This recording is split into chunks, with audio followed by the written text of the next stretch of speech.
L'ASBL Maredret Village Artisanal a vu le jour en 2007. L'objectif, promouvoir l'artisanat régional avec pour principal outil la maison de l'artisanat. Pour obtenir les subsides du commissariat général au tourisme, l'ASBL devait réaliser des projets de promotion touristique.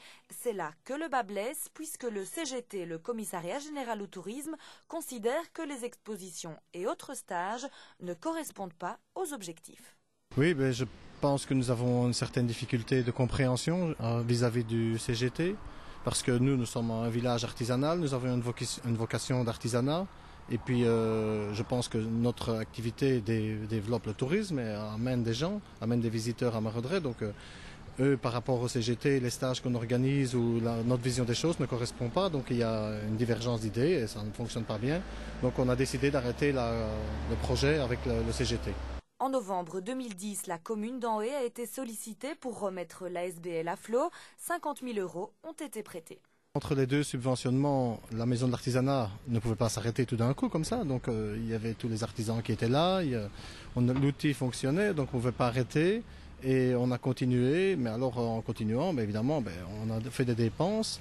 Et puis pour pouvoir être subventionné, le CGT demande qu'on ait une facture payée. Donc si la commune ne nous avait pas aidés, on était un peu en difficulté, oui, voilà. Du côté de l'opposition anhétoise, on parle de bricolage plutôt que de gestion de l'ASBL. C'est toujours facile de critiquer, agir c'est autre chose. Ici, nous sommes des bénévoles. Moi, ça fait plus de 20 ans que je m'occupe de Maredret. On peut toujours dire qu'on n'a pas bien géré, un autre ferait peut-être mieux que nous, mais je pense qu'ici, nous, on a vraiment fait de notre mieux. Stéphane Scaillet est là aussi pour m'aider dans les comptes. Je vous ai montré les livres de comptes tout à l'heure.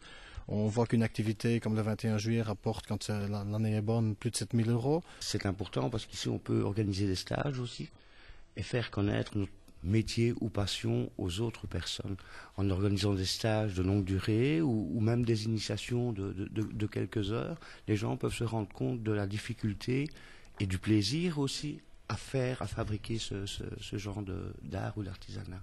Disons, ça apporte le contact avec tous les autres artisans, parce qu'autrement on fait ça isolé dans son garage et ce n'est pas fort encourageant, quoi. Donc ici, il y a un contact qui se fait avec les autres artisans, une ouverture sur le public et un échange. D'abord, je n'en serais pas où j'en suis pour le moment.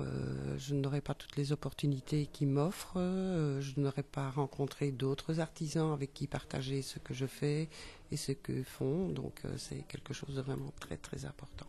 Si les grandes ambitions sont déçues, les artisans motivés continuent à faire vivre l'ASBL et à organiser stages et expositions.